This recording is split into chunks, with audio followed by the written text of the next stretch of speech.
واپس چلے جانا چاہیے۔ سر نے غصے سے زیبا کی طرف دیکھا اور کہا what nonsense. Oh sorry sir. Sir نے مختلف دراز کھولے اور سب مردوں پر کوئی نہ کوئی لیکچر دینے لگے۔ زیبا اور سحر دراز سے 2 قدم دور ہی رہیں۔ چلتے چلتے سر نے ایک اور مردے کا دروازہ کھولا تو 5ویں اسٹوڈنٹ چلا اٹھی، سر فاروق کی لاش! یہ تو سر فاروق ہیں، ان کی میت یہاں کیوں سر؟ ان کا تو پورا خاندان ہے، بیوی بچے، پھر میت ان کے حوالے کیوں نہیں کی گئی؟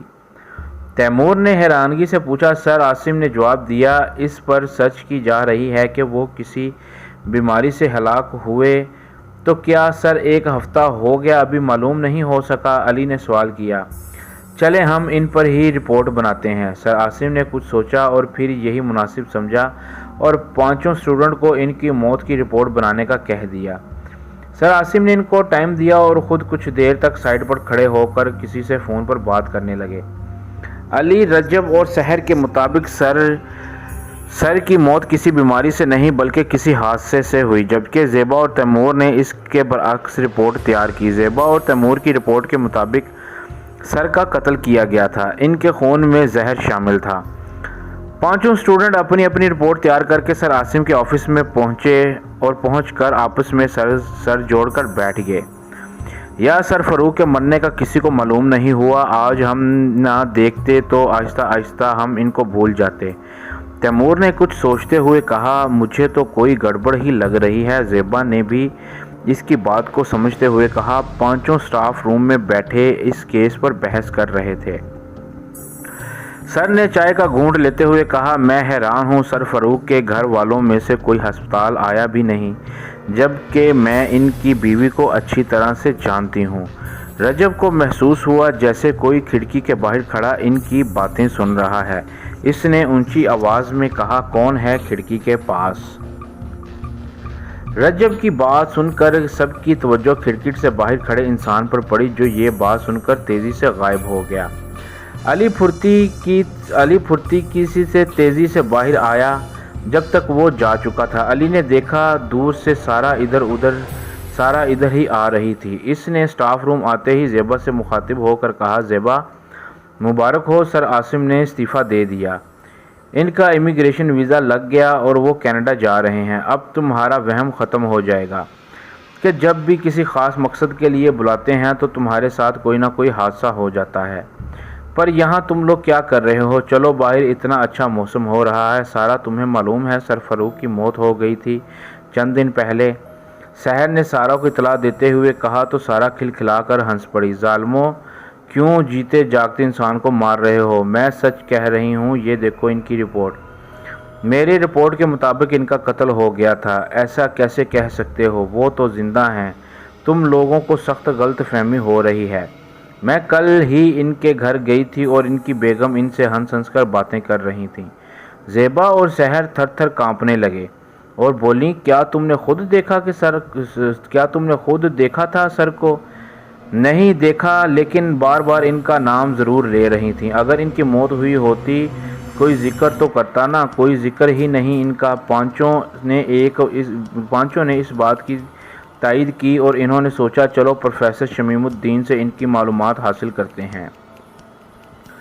پروفیسر شمیم الدین ایک نہایت سمجھدار اور قابل ڈاکٹر تھے۔ ٹیم پوری پروفیسر شمس الدین کے دفتر پہنچ گئی۔ اتفاق سے پروفیسر صاحب اکیلے تھے۔ اجازت ملنے پر 5 اندر داخل ہوئے اور سلام پیش کرنے کے بعد سر فاروق کے متعلق پوچھا۔ سر فاروق کی لاش ان کے ورثاء کے حوالے کیوں نہیں کی گئی؟ پروفیسر شمیم چونک گئے۔ نالائکو، اچھے خاصے ہٹے کٹے انسان کو مار دیا، لیکن سر ہم نے خود ان کی رپورٹ تیار کی ہے۔ پروفیسر شمیم نے حیرت سے کہا، کہاں ہے رپورٹ؟ مجھے دکھاؤ فوری طور پر۔ سر نے حیرت سے کہا۔ تیمور اور رجب جب سر عاصم کے آفس پہنچے تو دیکھا تمام فائلیں غائب تھیں۔ تیمور نے جلدی سے چوکیدار سے پوچھا، کیا سر عاصم یہاں آئے تھے؟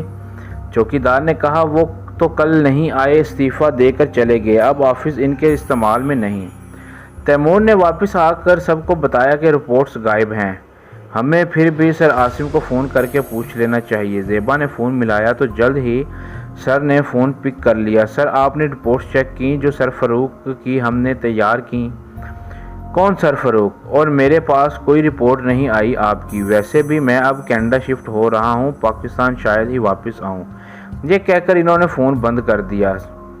ضرور کوئی گڑبڑ ہے۔ سب نے فیصلہ کیا ہمیں پھر مردہ خانہ جانا چاہیے تاکہ تصدیق ہو جائے کہ وہ سرفروخ ہی تھے۔ اس مرتبہ رجب، تیمور، سحر، زیبا، علی کے ساتھ سارا بھی شامل تھی۔ 6 لوگوں کی ٹیم جب مردہ خانے پہنچی تو ڈھونڈتے ہوئے اسی دراز پر پہنچ گئے جہاں سرفروخ کی لاش رکھی گئی تھی۔ لاش اپنی جگہ موجود تھی۔ حیرت تو اس بات کی تھی کہ لاش ابھی تک اتنی فریش تھی جیسے کل کی ہی ہو۔ تیمور اور علی نے لاش کی ہر زاویے چند تصویریں بنا لیں تاکہ سب کو دکھا سکیں۔ زیبا کو اچانک سے وہی مردہ یاد آ گیا جسے دیکھنے کے بعد اس کی آنکھوں سے آنسو ٹپک پڑا تھا۔ اس نے ڈرتے ڈرتے دروازہ کھولا تو زیبا نے دیکھا آج اس مردے کی آنکھیں کھلی ہوئی ہیں۔ زیبا نے قدرے آگے ہو کر غور سے دیکھا اور اسے محسوس ہوا جیسے مردہ اسی کو دیکھ رہا ہے۔ دونوں کی آپس میں نظریں مل گئی ہوں۔ زیبا خوف سے پیچھے مڑی تو دیکھا اس کی ٹیم جاگ چکی تھی۔ خوف سے زیبا ان کے پیچھے بھاگنا شروع ہو گئی۔ کوریڈور کے آخر تک پہنچنے پر بھی اسے کوئی نظر نہیں آیا۔ زیبا نے سوچا نہ جانے کوریڈور سے دائیں ہاتھ باہر نکلنا تھا یا بائیں۔ اسی کشمکش میں وہ سیدھے ہاتھ مڑ گئی۔ یہاں سے بھی باہر جانے کا راستہ نہ مل سکا۔ اب وہ بھاگتی ہوئی بائیں ہاتھ کو مڑی، باہر نکلنے کا راستہ کہیں نظر نہیں آیا۔ زیبا خوف سے کانپ رہی تھی کہ وہ مردہ خانے میں اکیلی اور باہر جانے کا راستہ دکھائی نہیں دے رہا۔ اگر لائٹ چلی گئی تو موت یقینی ہے۔ اوپر سے مردہ خانے میں تنہا روتے روتے اس نے اللہ کو یاد کیا اور مدد طلب کی۔ ایک اور جانب کو مڑی تو سامنے دور کوریڈور میں کچھ اندھیرا سا تھا، مگر وہاں کسی کو فرش پر صفائی کرتے ہوئے دیکھا۔ پہلے زیبا کے دل میں آیا کہیں یہ کوئی مردہ تو نہیں۔ ڈرتے ڈرتے آیت الکرسی پڑھتی ہوئی اس کے قریب گئی اور کہا مجھے باہر جانے کا راستہ بتا سکتے ہیں؟ اس کی شکل زیبا اندھیرے کی وجہ سے دیکھ نہیں پا رہی تھی۔ اس نے ہاتھ کے اشارے سے اپنے پیچھے آنے کو کہا۔ اب اس کے ہاتھ میں صفائی والا موب نہیں تھا بلکہ ایک چھری تھی۔ زیبا چپ چاپ اس کے پیچھے چل پڑی، دل میں باقاعدہ درود شریف پڑھتی جا رہی تھی۔ اس شخص نے سامنے کی طرف اشارہ کیا اور بولے بغیر چل پڑا۔ زیبا نے دیکھا پھر وہی جگہ تھی جہاں سرفروخ کی لاش تھی اور سب کھڑے لاش کی تصویریں لینے میں مصروف تھے۔ زیبا نے مڑ کر دیکھا تو وہ شخص بھی غائب ہو گیا تھا۔ زیبا نے آگے بڑھ کر سارا کا ہاتھ پکڑ لیا اور کہنے لگی مجھے جلدی باہر لے چلو، میری طبیعت خراب ہو رہی ہے۔ سب نے دیکھا زیبا واقعی پیلی زرد ہو چکی تھی۔ واپس آتے ہوئے زیبا نے دیکھا کہ باہر نکلنے والا دروازہ بالکل سامنے تھا۔ مردہ خانے سے نکلنے کے بعد پوری ٹیم سٹاف روم میں آ گئی۔ تیمور اور علی نے سرفروخ کی تصویروں کو پھر سے دیکھنا شروع کر دیا۔ اب مسئلہ یہ ہے کہ ہماری پوسٹ مارٹم رپورٹ کہاں غائب ہو گئی؟ رجب نے مشورہ دیا کہ اب ہمیں پروفیسر شمیم الدین سے مدد لینی چاہیے کیونکہ ان کے علاوہ کسی پر اعتبار نہیں کیا جا سکتا۔ پوری ٹیم پروفیسر شمیم الدین کے آفس پہنچ گئی۔ پروفیسر صاحب نے جب سرفروخ کی تصویریں دیکھیں تو سکتے میں آ گئے۔ ایسا کیسے ہو سکتا ہے؟ انہیں اپنی گمشدہ رپورٹ کا بھی بتایا۔ پروفیسر صاحب نے اسی وقت ہسپتال کے مالکان سے رابطہ کیا۔ پروفیسر شمیم الدین نے ان کی رپورٹ کی تفتیش شروع کر دی تو معلوم ہوا کہ ان کی رپورٹس ہسپتال کی انتظامیہ کے پاس پہنچ گئی ہے۔ پروفیسر صاحب کی بھرپور مداخلت سے انتظامیہ نے پوری ٹیم سے خفیہ میٹنگ رکھی جس میں ان سب کو وارننگ دی گئی کہ وہ اس کیس کو یہیں ختم کر دیں تو زیادہ بہتر ہوگا، ورنہ ہم ذمہ دار نہ ہوں گے۔ اس سے ان کی جان کو بھی خطرہ لاحق ہو سکتا ہے۔ انتظامیہ نے یہ بھی بتایا کہ اس کیس میں جو لوگ بھی شامل ہوئے ہیں وہ زندہ نہیں بچے۔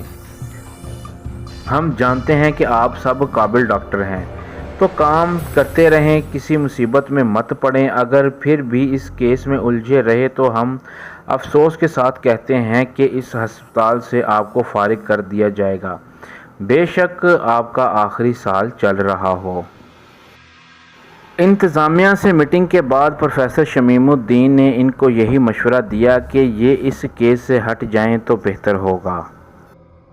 اور اپنے آپ کو آنے والے امتحانوں کے لیے تیار رکھیں۔ پوری ٹیم سر سے متفق ہو گئی اور کیس کو یہیں چھوڑ دیا۔ اگلے دن سب ایک نئے جذبے سے ہسپتال آئے، اپنے روشن مستقبل کے لیے تمام تر گزری باتوں کو بھلا کر۔ ناظرین، یہ تھی آج کی کہانی کالا سایہ کا پہلا حصہ۔ اس کہانی کا دوسرا اور آخری حصہ ہم کل اپنی سٹوری میں پیش کریں گے۔ تو ناظرین، یہ تھا آج کا واقعہ۔ دوستو، واقعہ پسند آیا ہو تو کمنٹس کر کے لازمی بتائیے گا۔ اللہ آپ کے تمام گھر والوں کو ہمیشہ خوش و خرم رکھے، آمین ثم آمین یا رب العالمین۔ مزید اچھی ویڈیوز دیکھنے کے لیے ہمارے چینل رائل ناولز کو لائک کریں، سبسکرائب کریں اور شیئر کریں، اور بیل آئیکن پر کلک کرنا نہ بھولیے۔ اگر کسی کے ساتھ کوئی واقعہ پیش آیا ہو تو نیچے دیے گئے ڈسکرپشن میں ہمارا ای میل ہے، وہ اپنا واقعہ وائس نوٹ میں ہمیں میل کرے، ہم اس کا واقعہ اگلے دن اپنے ویڈیو میں نشر کریں گے۔ شکریہ۔